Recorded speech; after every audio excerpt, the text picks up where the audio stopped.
Magandang araw mga kaibigan. Pag-usapan natin ngayon ang pahayag ni ex-Senator Ping Lacson tungkol sa kontrobersiya sa blank item sa BICAM report. Okay, i-advertise ko lang may stock po tayo ng dark chocolate or tablia. Pwede kayong mag-order, text or tawag sa number na ito, 0916-9000-997. Limited pong stock, first come, first serve basis. Hindi po ako nagninegosyo ng dark chocolate or tablia. Tinutulungan ko lang yung farmer na maibenta ang kanyang produkto.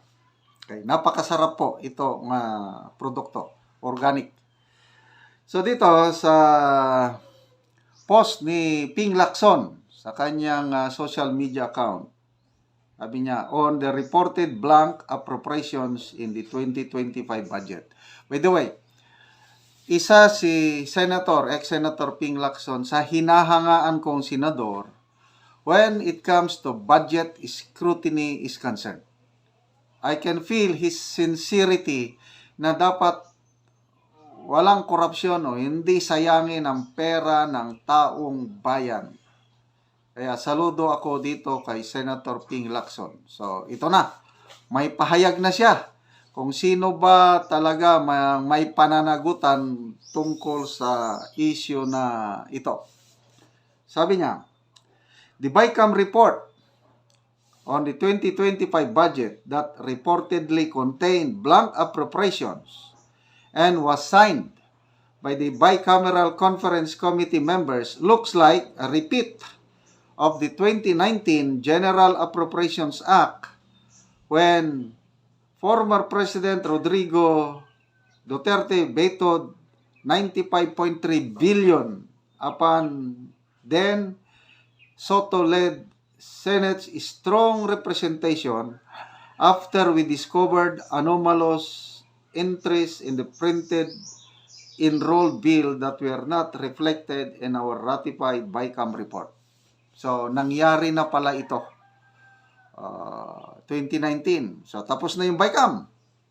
I-print ang may trabaho po ng mag-print ng enrolled bill ay ang House of Representatives.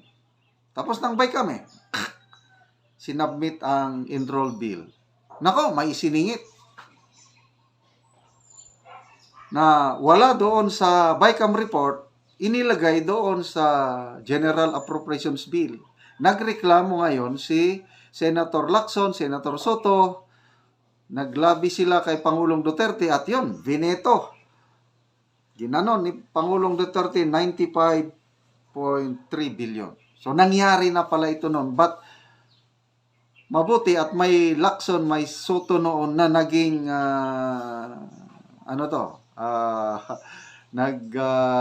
nakabantay. Sabi niya, but the big difference now is, it seems nobody among the present senators dared or cared to scrutinize the budget documents. Hence, this controversy now brewing.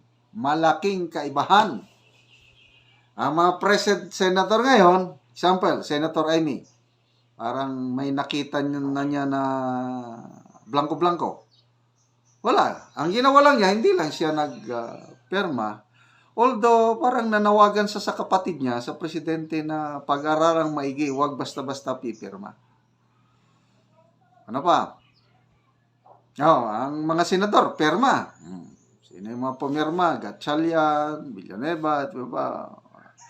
Yung mga hindi naman pumirma, Bato, Bongo, ganun lang ang ginawa nila. Hindi katulad noon kay Senator Lacson at Soto na gumalaw sila, maksyon sila, kinausap ang presidente, Tatay Digong, at yun, nabeto yung mga singit. So yan ang malaking kaibahan.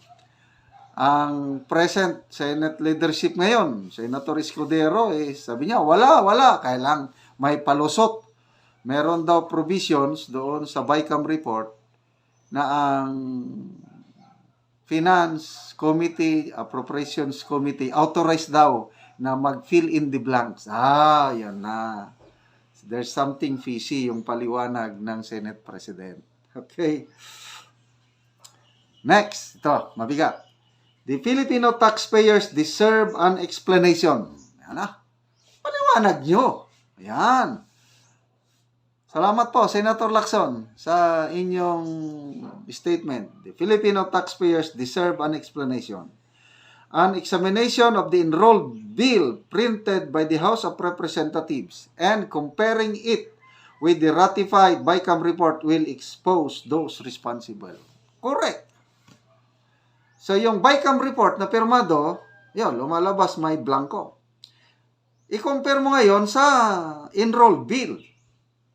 Doon mo makikita. Yan, malalaman na. Very practical itong suggestion ni Senator Lacson. Next, unless, sabi niya, we examine the enrolled bill that Congress transmitted to Malacanang, we can't determine yet who filled in those blanks. House of Representatives ba or Malacanang? A BICAM report cannot be amended. Oh, klaro. So, ano yung paliwanag ni Senator Escudero? May provision daw sa BICAM na pwedeng i-correct, i-fill in the blanks.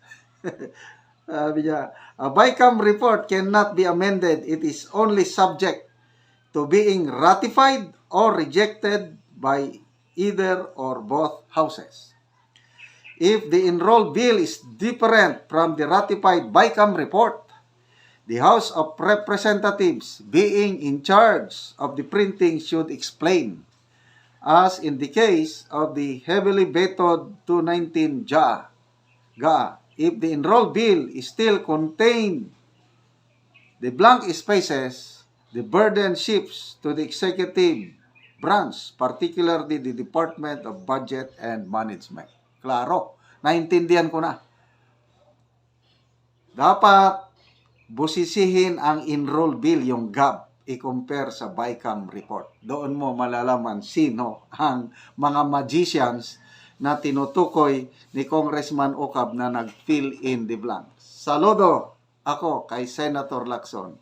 So, tahimik ang House of Representatives, lalo na ang Speaker of the House.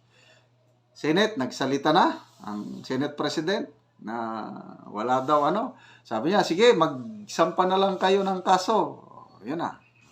So, again, mga kaibigan, salamat po sa inyong panonood sa ating channel. Ulitin ko lang na ang income natin sa channel na to is tinutulong natin sa mga kapuspalad na Talandig tribe sa Bukidnon.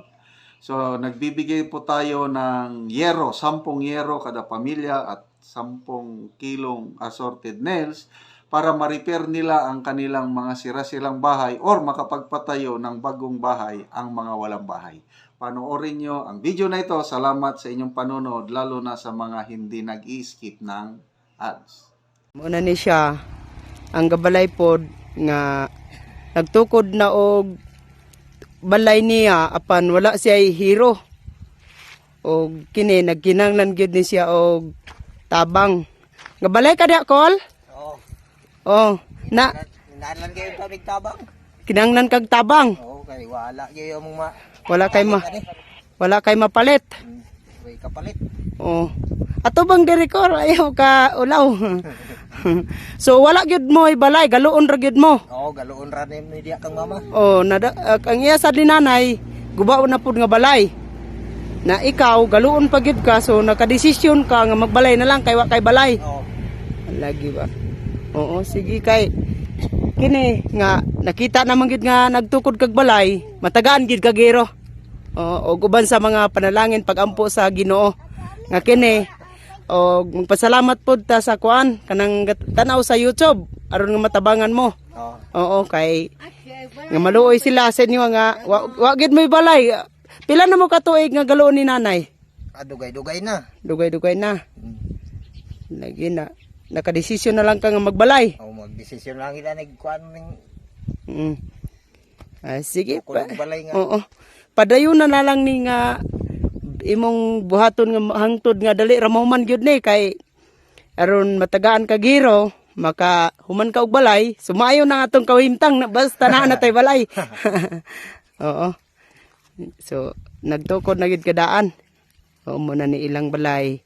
Og sila galoon ra sa tigulang og ang tigulang pod ang iyang balay kuha na pod siya bukutan ra pod og silopin ang ilalom kay ang ulan lagi nangaputol naman ang yero so nagkinanglan og tabang so, kini siya nagbalay pod kay naluoy siguro siya kay ang nanay nga di na wala sila halos kasilungan tungod sa balay nila nga guba na og moro to call salamat. Sige, salamat.